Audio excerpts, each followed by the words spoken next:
मैं समझता हूँ कि सभी बच्चों को घर बैठे परीक्षा होने से या व्हाट्सएप पे परीक्षा होने से 90% अबव 90% नंबर आ गए हैं। तो कॉलेज के सामने ये समस्या है कि क्या वो बच्चा जो 90% लेकर एडमिशन लेने आ रहा है, क्या उस विषय के लिए वाक़ई वो उतना विद्वान है, उतना जानकार है, उतना कुशल है? लेकिन ऐसा नहीं भी हो सकता, क्योंकि सभी बच्चों के नंबर इतने आए हैं। तो मैं समझता हूँ कि फिर भी एक ऑनलाइन टेस्ट एडमिशन के समय में बच्चे की रुचि को जानने के लिए किया जाना चाहिए। वो टेस्ट भले ही ऑफ़िशियली ना हो, लेकिन 2 या 3 प्रश्न उससे किए जा सकते हैं इकोनॉमिक्स को लेकर के, कॉमर्स को लेकर, साइंस को लेकर के या आर्ट्स को लेकर के भी या हमारे छत्तीसगढ़ के जनरल अवेयरनेस को लेकर के भी। ताकि एक युवा से इतनी उम्मीद तो की जाती है कि अपने शहर के बारे में, अपने राज्य के बारे में, विषय के बारे में जाने वो। अगर ये है, तो बच्चा सच में उस विषय में परफ़ॉर्म कर पाएगा, उसके साथ न्याय कर पाएगा और जब करियर में जाएगा, तो वहाँ वो अच्छा प्रदर्शन कर पाएगा। लेकिन जो बच्चा इतना पढ़ा-लिखा नहीं है, इतना भी नहीं जानता है, तो आखिर में उसी को परेशानी आने वाली है कि उसने नंबर दिखा कर के बीकॉम में, बीएससी में एडमिशन तो ले लिया, लेकिन उस विषय की जो चुनौती है उस विषय उसका वो खुद कैसे सामना करेगा?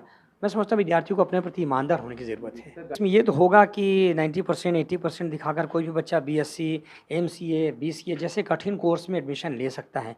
एडमिशन तो मिल जाएगा, लेकिन सवाल ये है कि वो 2-3 साल पढ़ाई कैसे करेगा? अगर कहीं उसका एटी-केटी आ जाता है, अगर उसके मार्क्स अच्छे नहीं आते, तो ये निराशा, ये डिप्रेशन तो बच्चे को ही झेलना है। तो मैं समझता हूँ बच्चे को खुद अपने बारे में एक आकलन करना चाहिए कि वो 90% लेने के बाद भी अगर उसको बीए करने का मन है या अपने आप को बीए, बीकॉम के लायक समझता है, तो परसेंटेज दिखाकर भी वो बीसीए, एमसीए में ना जाए, वो बीकॉम या बीजे या और कोई विषय ले ले, जहाँ वो अपनी रुचि के अनुसार अच्छा कर सकता है। परसेंटेज पे ध्यान ना दे, अपनी रुचि पर ध्यान दे, अपनी क्षमता पर ध्यान दे। बिल्कुल, पहले से ही प्राणिक सूची के अनुसार प्रवेश दिया जाता था।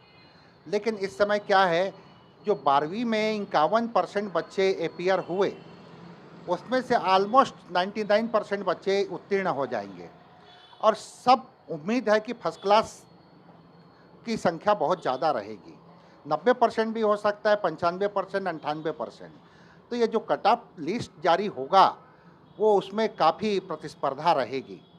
अब ये हर संस्था चाहेगी कि अच्छे बच्चों को लें, लेकिन उस हिसाब से क्लासरूम की व्यवस्था नहीं है, सब बच्चों को एडमिशन नहीं दे सकते, निर्धारित सीट है, उस हिसाब से प्रोफ़ेसर चाहिए, टीचर चाहिए या फिर अन्य इंफ्रास्ट्रक्चर चाहिए। तो ये बहुत बड़ी चुनौती है, इसके लिए सरकार को इस महामारी से यह सीख लेनी चाहिए कि वो अपने अनुपूरक बजट में भविष्य में जो होने वाला है, उसमें इसके प्रति राशि और रिलीज़ करें। साथ ही साथ यूजीसी को सेंट्रल गवर्नमेंट भी पैसा दे और इन बच्चों को वो कम से कम अध्ययन अध्यापन का अवसर दे सकें। नहीं तो जो बच्चे वंचित रह जाएँगे, वो हो सकता है हमें तो यहाँ पर लेबर फ़ोर्स नहीं बनाना है, हमें तो ब्रेन फ़ोर्स बनाना है। ये बात तो बिल्कुल सत्य है कि जो परीक्षा हुई उन दिनों हमारी ज़रूरत थी कि हम बच्चों को सुरक्षित रखें और सबका स्वास्थ्य ठीक रहे, हम सब स्वस्थ रहें, सुरक्षित रहें, चाहे शिक्षक हो, विद्यार्थी हों, कर्मचारी, अधिकारी हों और उसी आधार पर वो परीक्षाएं ली गई उन दिनों। तो यह सचमुच में कहना कठिन है कि जो मार्क्स मिले हैं, जो एग्ज़ाम एट होम के माध्यम से उसमें कैसे हम बच्चों का स्तर चेक करेंगे, लेकिन कुछ न कुछ तो आधार लेना ही पड़ेगा। राज्य शासन के जो निर्देश होते हैं उनको हमको मानना होता है और विशेष करके महाविद्यालयों के लिए यह आदेश राज्य शासन का दिशा निर्देश है कि वे मेरिट के आधार पर प्रवेश देंगे।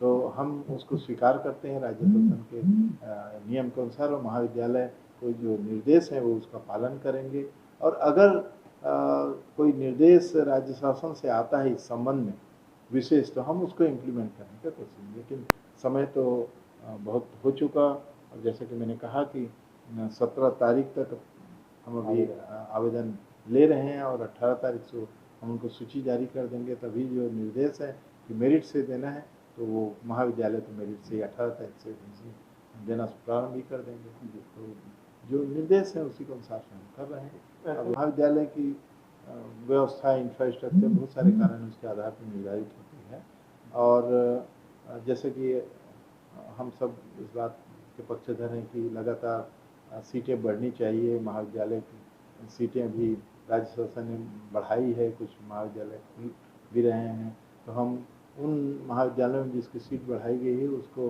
अनुमति दे चुके हैं, उसको पोर्टल में सुविधा दे दी गई, वो सीट बढ़ा दी गई है। लेकिन अभी हम कह भी नहीं सकते कि स्थिति क्या होगी। यद्यपि इस बार ज़्यादा पास हुए हैं बच्चे, अगर वो हायर एजुकेशन में आते हैं, पढ़ना चाहते हैं, अच्छी बात होगी, जिससे कि हमारा GR बढ़ेगा, जिसको हम बढ़ाना चाहते हैं कि उच्च शिक्षा में विद्यार्थी आएँ। हमारा ग्रास एनरोलमेंट रेशियो जो कि कम है राष्ट्रीय स्तर पर, वो बढ़े, ये हम तो चाहते हैं। लेकिन शिक्षा में गुणवत्ता है, इसका भी हम लोग हमेशा प्रयास करते रहते हैं, और वो हमारा बहुत ही महत्वपूर्ण मुद्दा होता है कि बढ़ाने की प्रक्रिया है शासकीय महाविद्यालयों में और सभी महाविद्यालयों में कहा जाए, वो एक प्रक्रिया के अधीन है। तो मांग आती है, राज्य शासन द्वारा उस पर गौर किया जाता है, और एक हमारी कमेटी जाती है, परीक्षण करते हैं और उस प्रकार की प्रक्रिया बनाते हैं।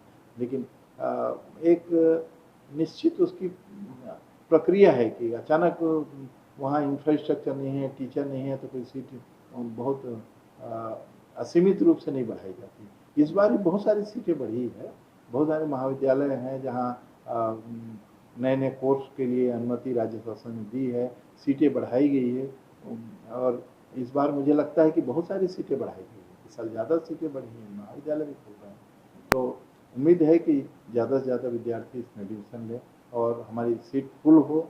और जब ज़रूरत होगी और राज्य शासन ऐसा निर्देश देगा और ऐसी सीट बढ़ाने की प्रक्रिया में हम आगे बढ़ जाएंगे, उसके हिसाब से तो वो भी कर देंगे।